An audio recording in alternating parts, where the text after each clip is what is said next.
I am consciousness. I am alive. I am Chappie. Chappie tells the story of a future where robots police the street. When one of them is stolen and reprogrammed, he is able to think and feel. Ah. Your movie friend Aaron Dicer, critic extraordinaire, is here. Wow, thank you. Friend extraordinaire. I figure we're already losing an hour of our day this weekend, right? This is true. We don't want to waste 2 more going On to a this. movie that we don't want to see.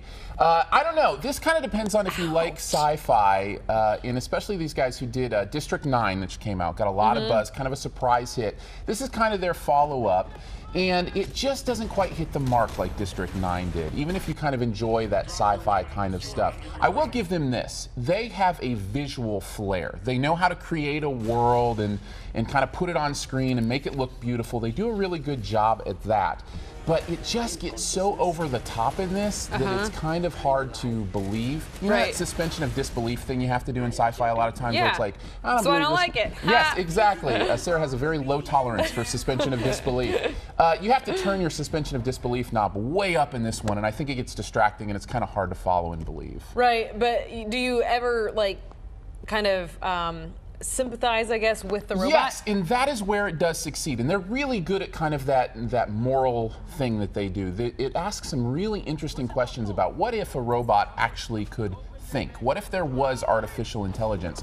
And so it gets into kind of the morality of that, and it's really interesting. So that part does kind of work. Unfortunately, again, it's short-circuited, excuse the pun, by a lot of stuff that just makes it hard to believe. Thanks. All right, so best, worst, and final grade on that one? Absolutely. As far as best thing goes, I said that moral metaphor. I did really enjoy that. Worst thing, I said program error. The story just doesn't fit together very well. Overall, still a bit above average. I'd say around a C+. All right. Second movie is called The Second Best Exotic Marigold Hotel. It is a sequel to the 2012 film. After the hotel is filled with residents, the owner's eye expansion. All right, so tell me a little bit about what this one is about. Do you remember the first one, The Best Exotic Marigold Hotel? I remember the names. Okay, so it's this movie, and basically it's about an older generation who makes this hotel kind of their home in India, and they're from Britain. And the great thing about that movie, and I think the great thing about this one, is the cast. This is an incredible cast. You've got Bill Nighy, you've got Judi Dench, you've got Maggie Smith, who you see there, who, by the way, is so great in this. I've loved her in Downton Abbey, and she has that kind of sense of humor. There's like tell it like it is kind of sense of humor. And she has that here as well, and it really kind of makes the movie flow through. Now, having said that, it's pretty much the same movie as the first one. So if you liked the first one, you're going to like this one. But because it's so similar, it also feels a little bit been there, done that. You know, a little bit slower. You kind of see things coming. So you kind of wonder if maybe one movie was enough. But if you liked it, I think you'll probably have a good place for this in your heart as well.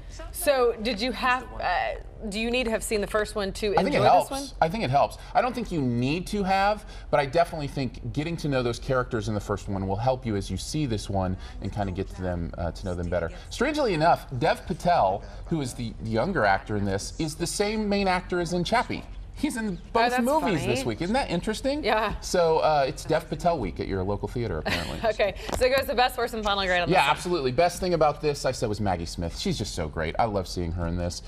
Worst thing, we talked about it, same old routine. You know, kind of been there, done that. Overall, still pretty good. I'd say around a B, B minus, somewhere in that range. All right. Anything else out at the theater that is a must-see? Yeah, well, I wouldn't say that's a must-see, other than kind of that Oscar stuff that's still kind of hanging around that's out there. Unfinished Business released this week, which is kind of a comedy, you know, thing. It's not that great.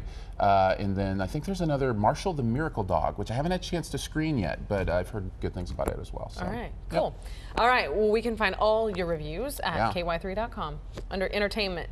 Yep, just click movies. They'll all be right there. Okay, cool. Thanks, Aaron Dicer, your movie friend. When we come back, Jeremy Rabe is finishing up our family fence. You won't want to miss it. Stay with us.